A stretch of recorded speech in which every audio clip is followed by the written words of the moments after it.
नमस्कार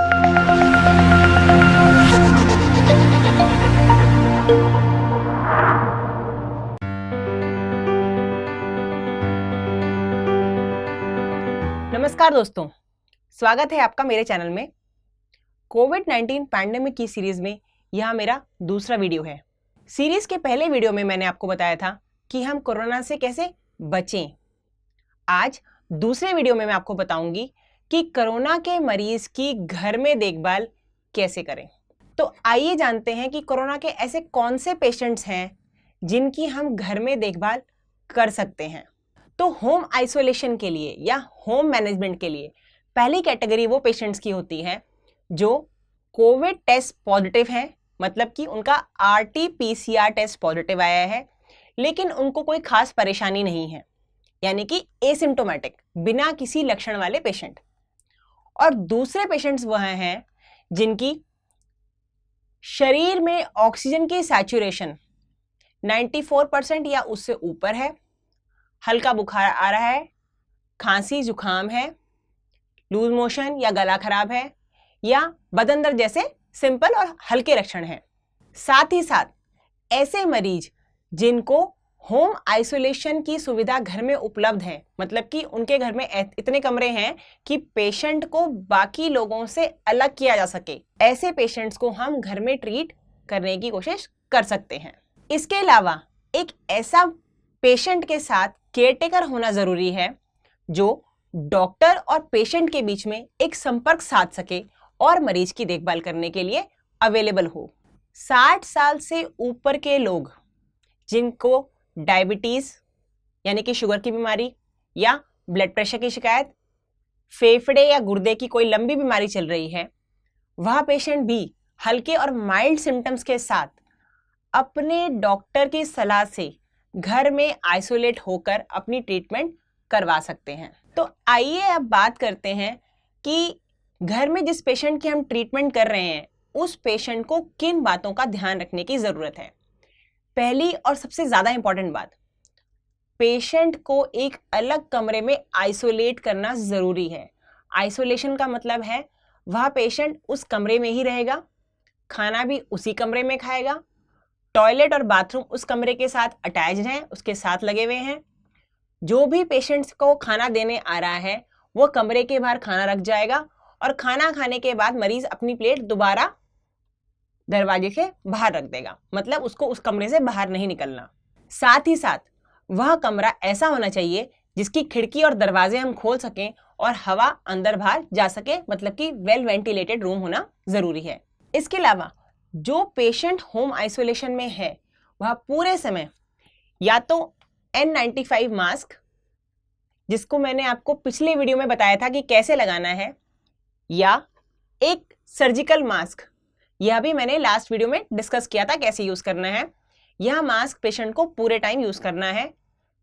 हर 8 घंटे के बाद इन मास्क को चेंज करना होता है अगर आप सर्जिकल मास्क यूज कर रहे हैं या N95 मास्क यूज कर रहे हैं। और इसके अलावा जैसे ही मास्क गीला हो जाए, अगर वो 8 घंटे से पहले गीला हो जाता है तो आपको 8 घंटे से पहले उसे चेंज करना पड़ेगा।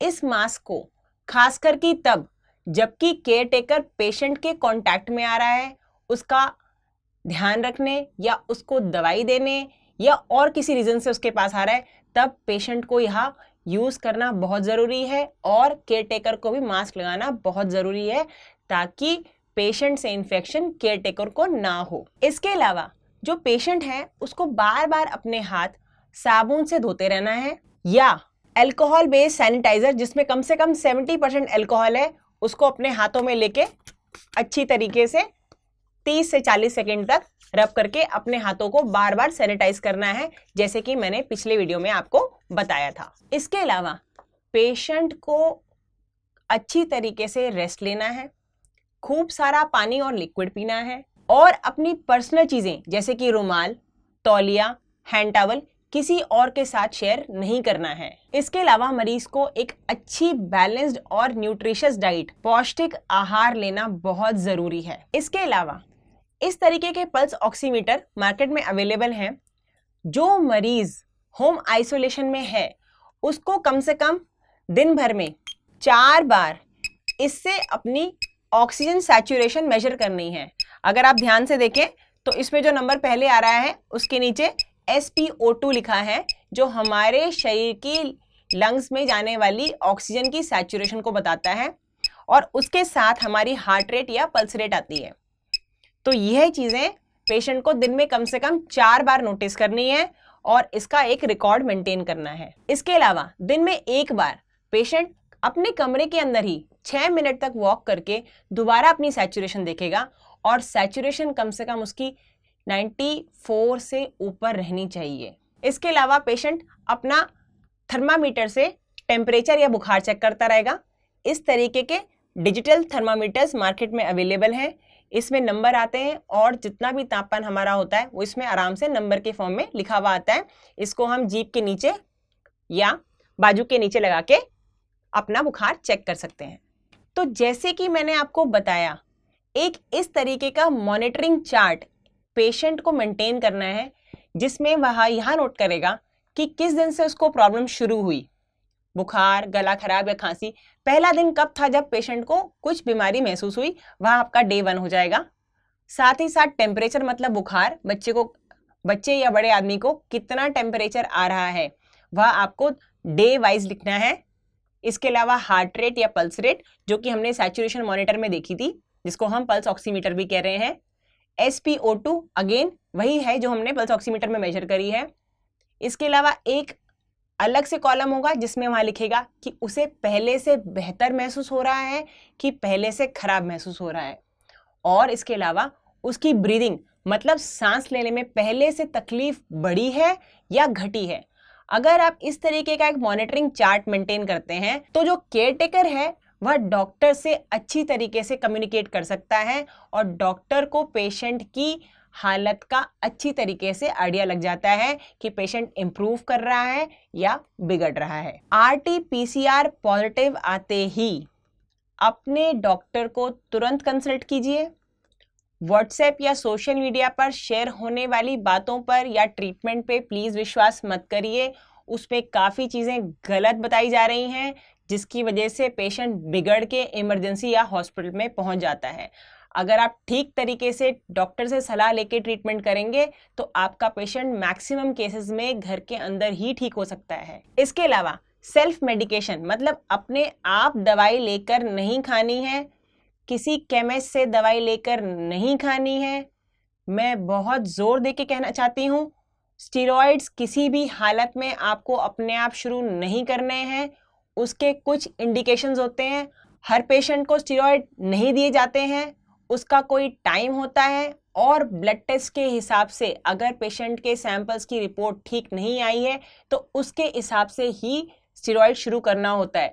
तो प्लीज़ किसी की बातों में आकर स्टेरॉइड खाकर अपना कोविड का इन्फेक्शन खराब ना करें। इसके अलावा अपने आप एंटीबायोटिक्स शुरू ना करें। डॉक्टर से सलाह लेकर सही डोज के हिसाब से और सही समय पर दवाई लेना ठीक होने के लिए बहुत ज़रूरी है।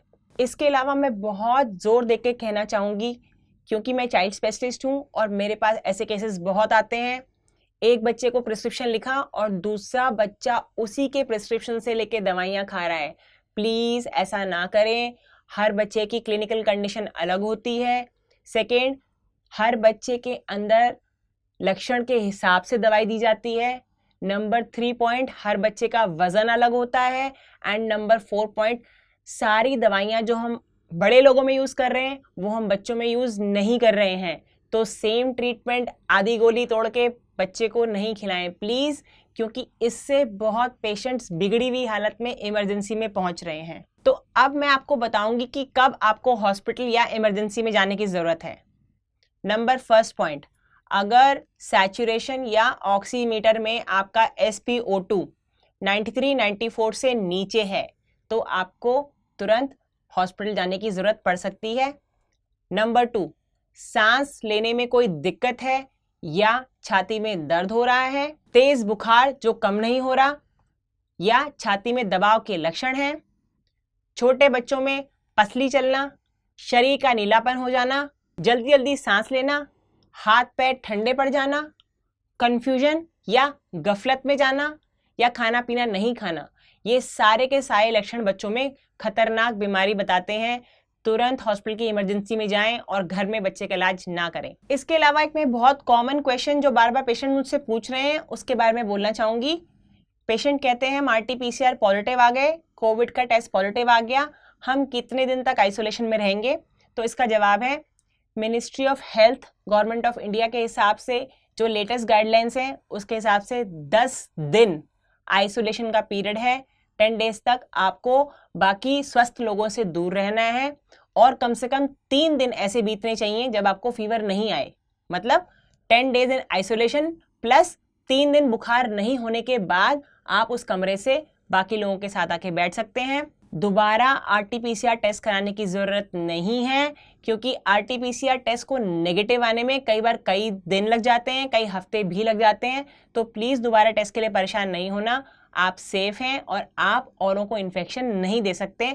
आप होम आइसोलेशन को 10 दिन के बाद ख़त्म कर सकते हैं। तो इसी के साथ मैं आज का वीडियो समाप्त करती हूँ।